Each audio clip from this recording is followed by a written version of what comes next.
एक बार तेजस्वी और नीतीश कुमार क्या कह रहे हैं मीडिया से बात करते हुए। प्रधानमंत्री जी के सामने पटना यूनिवर्सिटी की मांग की, लेकिन पटना यूनिवर्सिटी को उसका दर्जा नहीं मिला अब तक।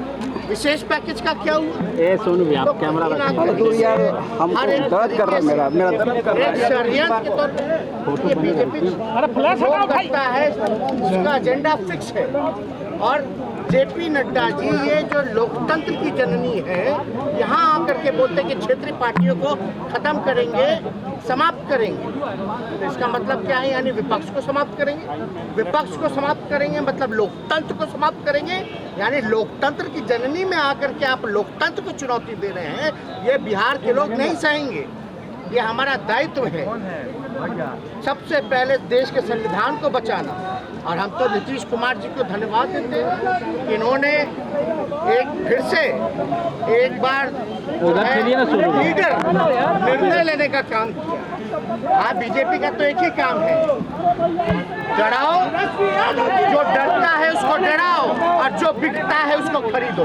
पूरे देश में क्या हो रहा है आपको नहीं पता, अभी झारखंड में क्या हो रहा है नहीं पता, महाराष्ट्र में क्या हुआ नहीं पता। तो इसलिए सभी लोगों ने आज हमारे यहाँ 5 दलों की बैठक हुई, महागठबंधन डिप्टी सीएम बन रहे क्या? जिम्मेदारी दी गई निर्णय लेने की।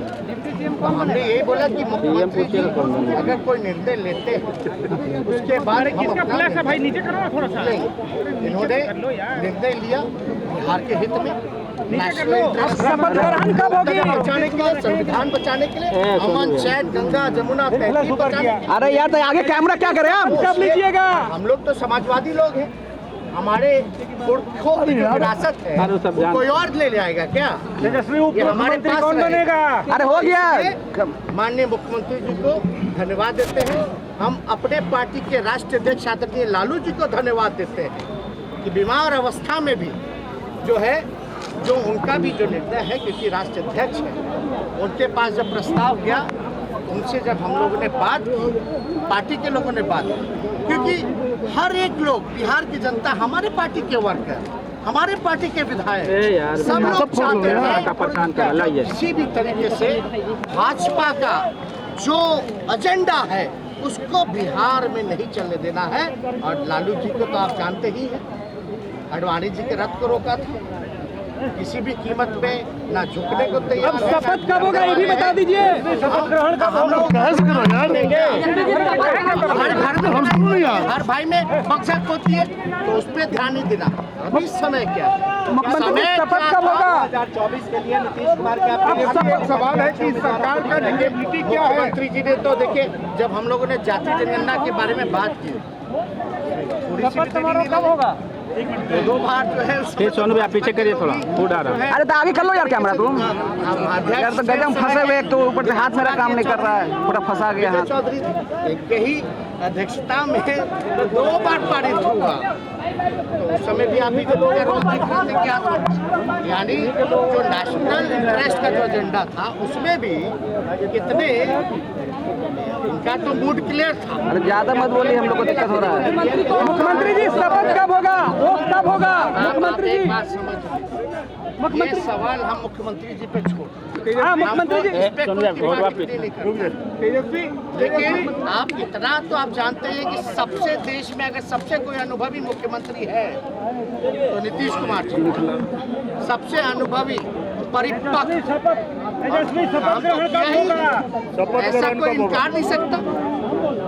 कुछ लोग तो प्रचार का काम करते हैं। नरेंद्र मोदी को क्या सरकार का ड्यूरेबिलिटी क्या है, इस सरकार का स्थायित्व क्या है, आप लोग कितना इन्वेस्टेड है इस सरकार में, कितने दिन तक ये सरकार चलेगी? बिना इंटरेस्ट के, और ये कोई अपना इंटरेस्ट नहीं है, ये बिहार का इंटरेस्ट है, बिहार के नौजवानों का इंटरेस्ट है। इसलिए 10 लाख को रोजगार देने की बात युवाओं की बात चलेगी। एक बार तारीख तो तय हो जाने दीजिए, तारीख तय हो जाने दीजिए, जनता के दुख दर्द को दूर किया जाए। युवाओं की सरकार बनी है, 10 लाख की सरकार का एक बार देश में जी हाथ उठा के, देश में जी हाथ उठा के, देश में जी हाथ उठा के, देश में जी हाथ। नीतीश कुमार देश के सबसे अनुभवी मुख्यमंत्री हैं, उनके नेतृत्व में सरकार चलेगी।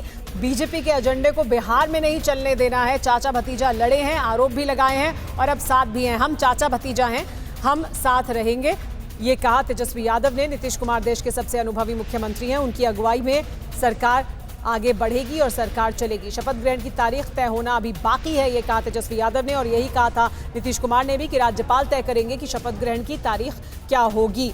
हमारे साथ लेकिन बाकी सभी मेहमान बने हुए। डॉक्टर धनंजय गिरी, आपसे मैं जानना चाहूंगी कि अभी तेजस्वी यादव ने भी कहा कि बीजेपी के एजेंडे को नहीं चलने देंगे, लेकिन जो आपके इतने लंबे समय तक सहयोगी रहे हैं वो ये आरोप लगा रहे हैं कि दरअसल पार्टी को तोड़ने की कोशिश हो रही थी, जेडीयू को अपमानित किया जा रहा था। ये बार बार बीजेपी पर आरोप लगता है कि जो साथी होते हैं उन्हें कमजोर करने का काम बीजेपी करती है और इस वजह से आपसे अलग हुए हैं जेडीयू के नेता और जेडीयू के मुख्यमंत्री।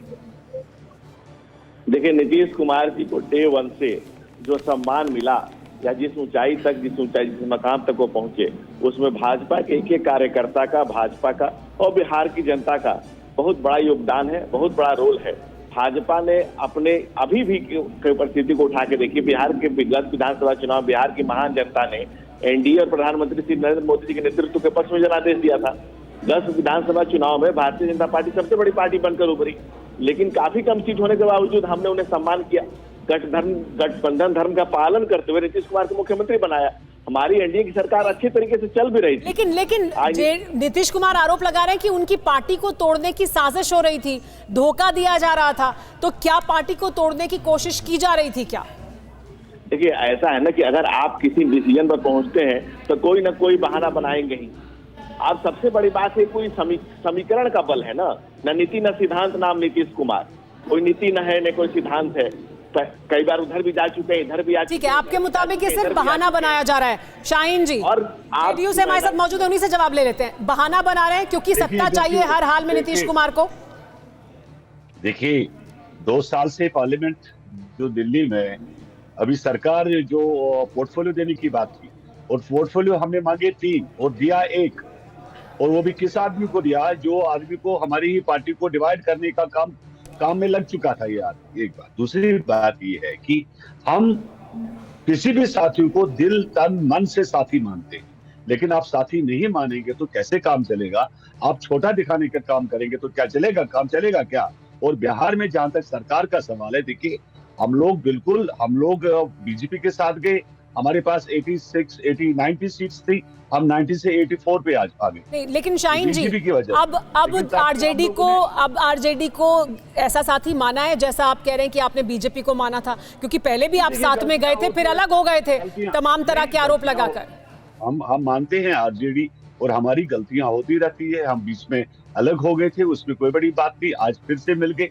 तो ये सियासत में, पॉलिटिक्स में ना तो कोई परमानेंट दोस्त होता है, ना कोई परमानेंट दुश्मन होता है। और हम लोग कभी ये नहीं मानते, हमने कभी भी अपने साथी, जहां तक हम लोग भाजपा के साथ थे, हम हमेशा साथ दिए।